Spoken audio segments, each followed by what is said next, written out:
2020년 1월부터 현재까지 코로나19로 인해 발생한 확진자와 사망자 수는 수십만에서 수천만에 이릅니다. 코로나19는 2020년을 최악의 한 해로 바꿔버렸습니다. 영국 면역학계의 권위자 마크 월포트는 다음과 같이 경고했습니다. 코로나 바이러스는 인류와 영원히 함께할 것입니다.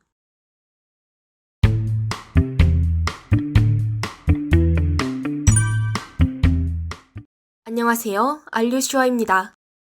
2차 대유행에 조짐을 보이고 있는 지금 코로나19 바이러스의 확산은 어떻게 다시 증가하게 되었을까요? 질병관리본부에서 집계한 자료에 따르면 코로나19는 지난 3월 6천여 명의 확진자를 기록한 이후 4월부터 점차 하향세에 접어들어 왔습니다. 그러나 6월부터 약 1,300명의 확진자를 기록하며 점차 증가하고 있는데요.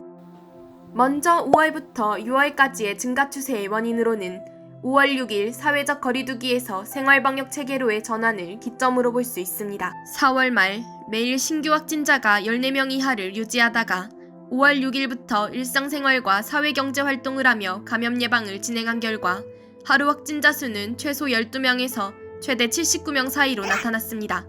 다음은 7월의 주간별 확진자 상황을 보면 7월 첫째 주와 둘째 주에는 각각 약 300명의 확진자가 나왔고 7월 셋째 주에는 약 400명의 확진자가 나왔다가 7월 넷째 주에는 약 200명으로 낮아졌음을 볼 수 있습니다. 확산세가 줄어들었던 4월 말과 5월 초에 비하면 많은 것인데요. 7월 확진자 수가 늘어나게 된 원인으로는 세 가지를 뽑을 수 있습니다. 첫째, 국내에서 확진되었던 것보다 해외 유입이 압도적으로 많았다는 점입니다. 7월 확진자를 분류해보면 1순위는 해외에서 유입된 사람들로서 무려 614명이나 되었습니다.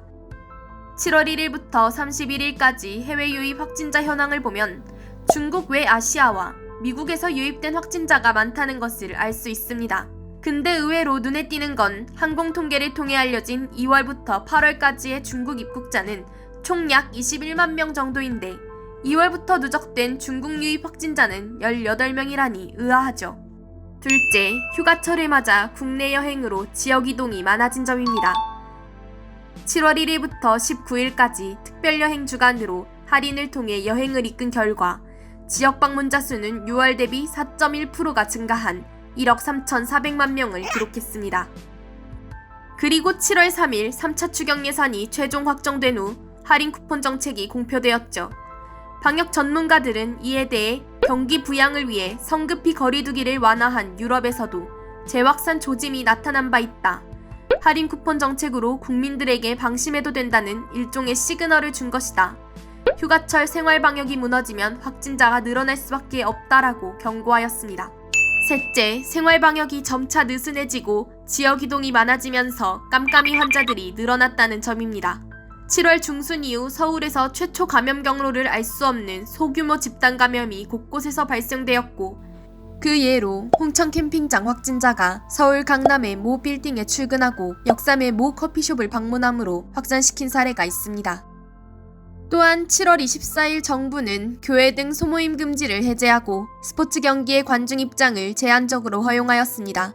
그러나 쉼터, 탁구장 등의 소규모 모임은 지침이 잘 지켜지지 않기 때문에 위험이 많은데요. 소모임 금지를 해제하고 2주가 지나서부터 교회발 집단 감염이 나타나기 시작했습니다.